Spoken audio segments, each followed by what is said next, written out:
Atomic mass, mass of an atom, बिल्कुल simple definition, mass of an atom is called as atomic mass. इसे इस तरह समझना तो बहुत आसान है, लेकिन अगर हम लैब में काम करें तो कुछ डिफिकल्टीज आती हैं। अगर हमारे पास एक एलिमेंट है तो उसमें सारे एटम्स का मास सेम नहीं होता।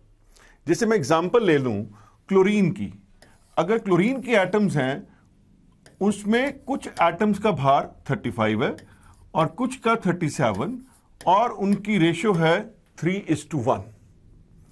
अब अगर हमने यहां पे क्लोरीन का एटॉमिक मास निकालना हो तो कैसे निकालेंगे? मास लगा के, एवरेज निकाल के। अब एवरेज कैसे निकाल सकते हैं इसकी? 35 into 3 plus 37 into 1 over 3 plus 1। इसको अगर हम सॉल्व करेंगे तो ये आ जाएगा 35.5। तो ये क्या हुआ? एवरेज। तो इस डेफिनेशन पे ध्यान देना आपने, जो आपने लो क्लासेस में भी पढ़ी हुई है, average relative mass of an atom. तो एवरेज वर्ड क्यों यूज किया गया? आइसोटोप्स के कारण, क्योंकि सब एटम्स का भार सेम नहीं है। Average relative mass of an atom. अब रिलेटिव वर्ड क्यों यूज किया गया? क्योंकि एब्सोल्यूट नहीं है। जैसे ये पेन है, अगर मैं इसको ऐसे पकड़ूं और ऐसे ही बोल दूं कि 10 ग्राम इसका वेट है तो ये एब्सोल्यूट है। पर प्रैक्टिकली क्या करना पड़ेगा? हमें किसी वेट से इसको कंपेयर करना पड़ेगा। कैसे वेट से? आप एग्जांपल लीजिए आम लाइफ की। आपने शुगर परचेज करनी है या वेजिटेबल्स परचेज करनी है, आपने फिजिकल बैलेंस देखे हैं, मैकेनिकल बैलेंस।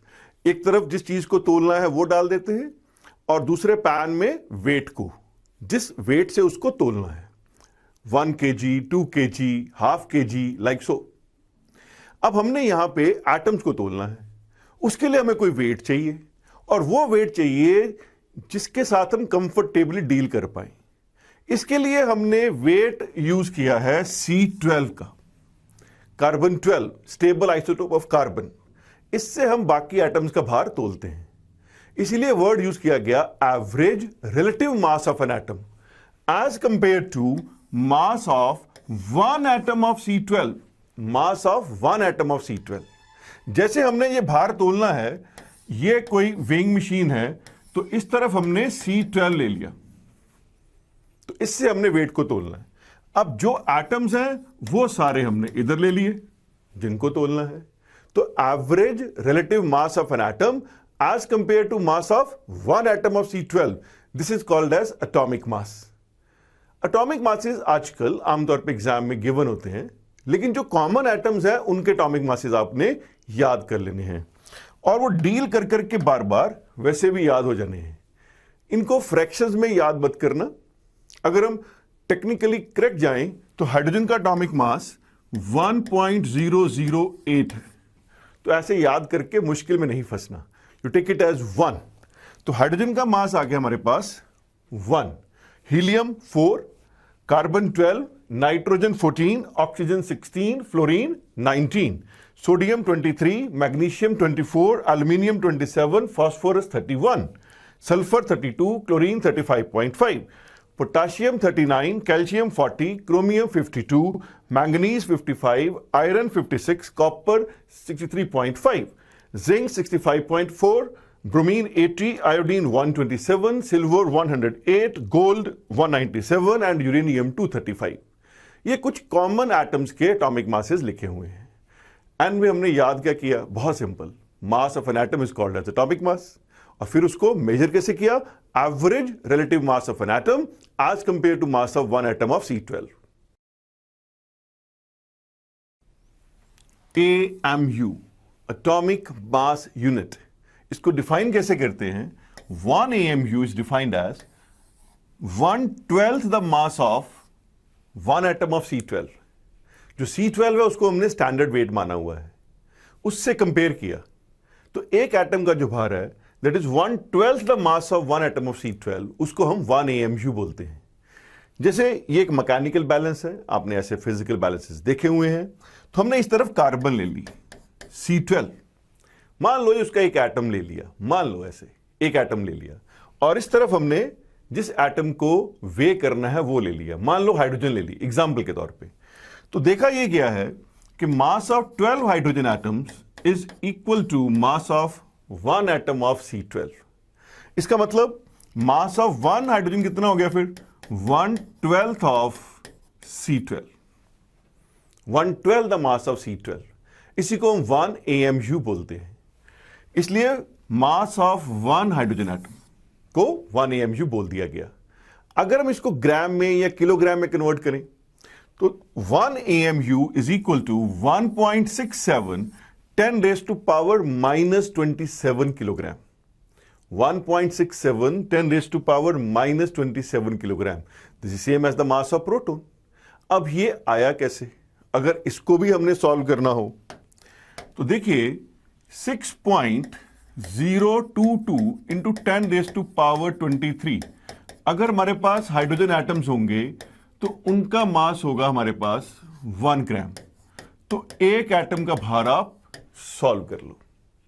अगर हम इसको सॉल्व करते हैं तो ये आ जाएगा 1.67 10⁻⁻24 ग्राम, -24 ग्राम। किलोग्राम में कन्वर्ट करना, डिवाइड बाय 1000, तो वो हमारे पास आ जाएगा 1.67 10⁻⁻27 किलोग्राम।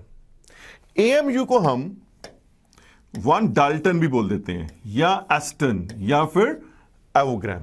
ये सारी टर्म यूज होती हैं AMU के लिए, लेकिन आमतौर पे ये ज्यादा पॉपुलर है विद AMU। जब आप एटॉमिक मास लिखते हो, जैसे हमने लिख लिया हाइड्रोजन 1, हीलियम 4, कार्बन 12, अगर ऐसे नंबर की फॉर्म में लिखा हो तो it is always in AMU। Presume करते हैं इसको, साथ में AMU लिखा नहीं मिलता। अगर साथ में U भी लिखा हो तो वो भी AMU का ही सिंबल है। तो AMU mass of 1/12 the mass of 1 atom of C12। Gram atomic mass. Gram atomic mass क्या होता है? सिंपल डेफिनेशन है, atomic mass expressed in grams. Atomic mass expressed in grams is called as gram atomic mass। अगर ग्राम में express कर ले, जैसे आप जानते हो हाइड्रोजन का एटॉमिक मास है 1, तो ग्राम एटॉमिक मास हो गया 1 ग्राम। ऐसे helium 4 gram, carbon 12 gram and sodium is 23 ग्राम। साथ में G लगा दिया। अब यहां पे एक बहुत डाउट क्लियर होना जरूरी है स्टूडेंट्स का। कई बार स्टूडेंट्स ये सोचते हैं एक्सप्रेस्ड इन ग्राम, तो शायद ऐसे ही G लगाया हुआ है साथ में, जैसे इसको रिस्पेक्ट दी हुई है 4G 23G, है ना। पार्ले को भी G बोल देते हैं, पार्ले जी। ऐसा कुछ नहीं है, इसके पीछे टेक्निकल मीनिंग है, उस पर ध्यान देना है। अगर हम एटॉमिक मास AMU में एक्सप्रेस करते हैं, that is the mass of only 1 atom, only 1 atom. लेकिन अगर हम ये ग्राम में एक्सप्रेस करते हैं, that is the mass of 1 mole of atoms. तो इस लैंग्वेज पे आपने खास ध्यान देना है। Atomic mass expressed in AMU is the mass of just 1 atom, सिर्फ एक एटम का भार है। Where atomic mass expressed in grams is the mass of 1 mole of atoms. और 1 मोल कितनी बड़ी फिगर है, you know it very well, 6.022 10⁻23। अब किसी से पूछें कार्बन का एटॉमिक मास क्या है, 12 या 12G? Answer is 12। एक एटम का जो भार है वो तो 12 AMU है। जब हम 12G कहते हैं, वो 1 मोल ऑफ एटम्स का भार है। पहले आप 1 मोल इकट्ठा करो सारा। जब 1 मोल ऑफ एटम्स इकट्ठे हो गए तो जो मास बना वो बना ग्राम एटॉमिक मास। फिर मन में यह भी आ सकता है इसे क्यों बनाया गया, क्योंकि लैब में इसके साथ डील करना आसान है। अगर हम ये बोल दें कि कार्बन का एटॉमिक मास 12 है, या 12 ग्राम बोल लें, मान लो 12 ग्राम, तो अगर एटम इतने भारी हैं फिर तो किसी के सिर में अगर मार देंगे तो खून निकल आना है। ऐसा कुछ नहीं होता, एटम तो बहुत हल्के हैं। तो वो हल्के क्यों हैं? रीजन यहां पे अब ध्यान देना, एक्सप्रेशन का फर्क है इसके अंदर।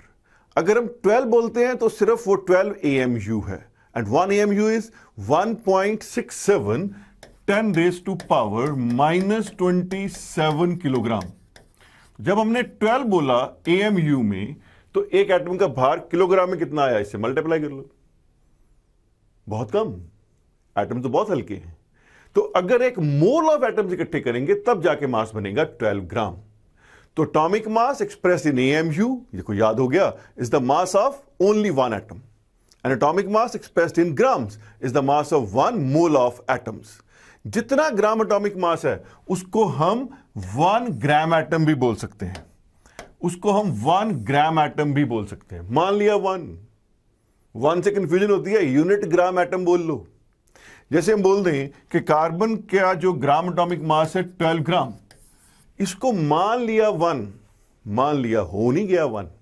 जैसे नोट गिनते वक्त अगर 2-2000 के नोट है आपके पास और मान लो 10 हैं, तो गिनते वक्त क्या करते हैं 1 2 3 4, अगर 10 हो गए तो अपने आप 20,000 रुपीज हो गए। ऐसे ही जो किसी भी एटम का ग्राम एटॉमिक मास है उसको 1 मान लिया, वो बन गया 1 ग्राम एटम, जो यूनिट ग्राम एटम। अगर मैं ये बोल दूं मेरे पास 10 ग्राम एटम्स ऑफ कार्बन है, तो मेरे पास क्या भार है 12 इंटू 10, 120 ग्राम। ये है ग्राम एटॉमिक मास, एक मोल ऑफ एटम का भार।